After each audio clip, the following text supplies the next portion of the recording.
যেন পুনরাবৃত্তি না হয়। যে চলমান হামলা হচ্ছে, আমাদের এক দফা দাবি, সেটা হচ্ছে কেন বাস্তবায়ন করা হচ্ছে না? আমরাও বাঙালি, আমাদের 8 দফার বাইরে কোনো কথা নেই। নমস্কার সকলকে। আজকের আমরা এখানে, আপনারা জানেন যে শহীদ মিনারে আমাদের অনেক আগে থাকতেই এই প্রোগ্রামটা দিয়েছিলাম। আমরা দীর্ঘদিন যাবৎ আমরা 8 দফা দাবিকে বাস্তবায়নের জন্য কাজ করে আসছি এবং বিভিন্ন জায়গায় প্রোগ্রাম দিয়েছি, বিভিন্ন জেলায় উপজেলায় আমাদের প্রোগ্রাম হচ্ছে।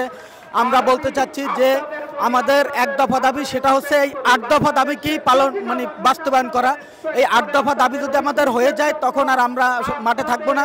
আমরা সরকার থেকে শুরু করে দায়িত্বশীল যারা আছে সকলকে আমরা বলবো যে আপনারা খুব তাড়াতাড়ি এই 8 দফা দাবিকে আপনারা বাস্তবায়ন করেন। 8 দফা দাবিকে বাস্তবায়ন করে সারা বাংলাদেশের সকল সনাতনীদেরকে একটা ইসের ভিতর নিয়ে আসেন, যাতে সনাতনীরা সুস্থে শান্তিতে বসবাস করতে পারে। এটি আমাদের এখানে বক্তব্য। আমাদের 8 দফা দাবি প্রায় 2 মাস হয়ে গেছে উপস্থাপন করা হয়েছে। এর মধ্যে আমাদের সংখ্যালঘু নির্যাতন ট্রাইব্যুনাল গঠন করে সংখ্যালঘুদের উপর যে চলমান হামলা হচ্ছে তার দ্রুত বিচার ব্যবস্থা যাতে হয়, সেটা একটা দাবি আছে। এছাড়া আরও এরকম 8টা দাবি আছে। তার মধ্যে আছে যে দুর্গাপূজায় ছুটি বাড়ানোর একটা দাবি, পালি ও সংস্কৃত শিক্ষা বোর্ডকে আধুনিকায়ন, হিন্দু বৌদ্ধ কল্যাণ ট্রাস্টকে ফাউন্ডেশনে রূপান্তরকরণ, এরকম 8টা দাবি দিয়ে আমরা প্রায় 2 মাস আগে আমাদের প্রধান উপদেষ্টার কাছে আমাদের দাবিগুলো পেশ করেছি। কিন্তু দুঃখের সাথে বলতে হচ্ছে আজকে এতগুলো দিন হয়ে গেল আমাদের এই দাবি বাস্তবায়নের জন্য কোনো কার্যকরী পদক্ষেপই গ্রহণ করা হয়নি, এবং এটাও বলা হয়নি যে আমাদের দাবিগুলো কার্যকর বাস্তবায়ন করা হবে না। আমাদের দাবিগুলোকে তারা যৌক্তিক বলেছেন, কিন্তু যৌক্তিক বলার পরও কেন বাস্তবায়ন করা হচ্ছে না এই রহস্য আমাদের বোধগম্য নয়। এই জন্য আমরা আজকে এখানে গণসমাবেশের আয়োজন করেছি। গণসমাবেশ কতক্ষণ অবস্থান করবো দেখেন, এটা আমাদের অবস্থান কর্মসূচি না। আমরা আশা করি না যে আমাদের অবস্থান কর্মসূচিতে যেতে হবে।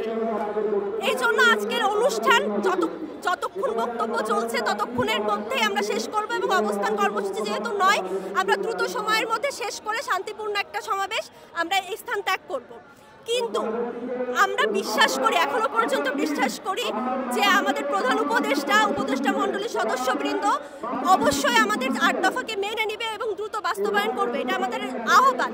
আজ আমরা এখানে আমাদের দাবি নিয়ে আমরা উপস্থিত হয়েছি কেন্দ্রীয় শহীদ মিনারে। এটা আমাদের অধিকার আদায়ের দাবি, এটা আমাদের 8 দফা দাবি। আমাদের তার মধ্যে প্রথম দাবি হচ্ছে আমাদের একটা সংখ্যালঘু মন্ত্রণালয় বা একটা সংখ্যালঘু সুরক্ষা কমিশন গঠন করা, যে কমিশনের মাধ্যমে আমরা বাংলাদেশে নিরাপদ থাকব। আমরাও বাঙালি এখানে, তারপরে আমাদের উপর বিভিন্ন ধরনের অনেক সময় জুলুম হয়, আমরা নির্যাতনের শিকার হই।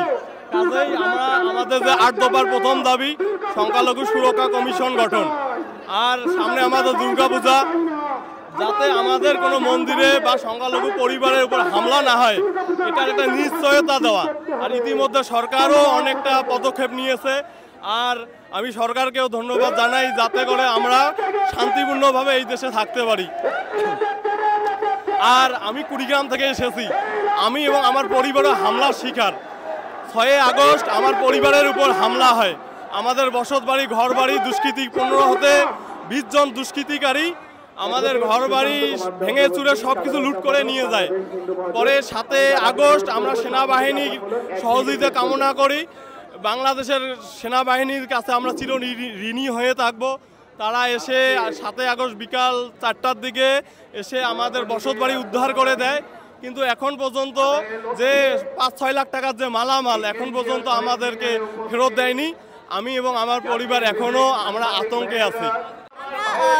সংখ্যালঘু সম্প্রদায় আপনারা সকলে জানেন যে সামনে আমাদের দুর্গাপূজা, এবং দুর্গাপূজায় আমরা 2021 যেন পুনরাবৃত্তি না হয়, অর্থাৎ রক্তাক্ত স্মারক যেন পুনর্বার আমরা না দেখি, সেই কারণে আমরা 2024 সালে সহ সামনে আগামী দিনে নিরাপত্তা নিশ্চিত করার জন্য সংখ্যালঘু সম্প্রদায় গত 9 আগস্ট থেকে আন্দোলন করে যাচ্ছে, এবং তাদের একটাই দফা, সেটা হচ্ছে 8 দফা।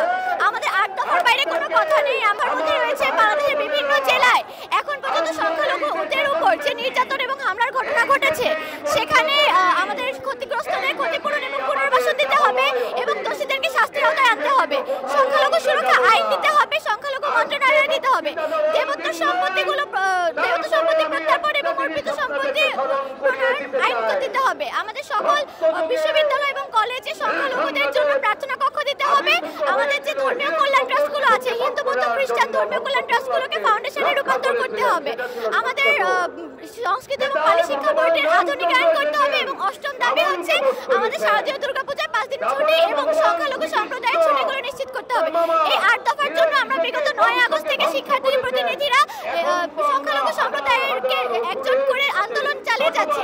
অথচ আমরা 13ই আগস্ট প্রধান উপদেষ্টার সাথে আলোচনায় যখন বসেছিলাম, উনি আমাদেরকে আশ্বাস দিয়েছিলেন যে ওনারা 8 দফা বাস্তবায়নে কাজ করবেন, কিন্তু এখন পর্যন্ত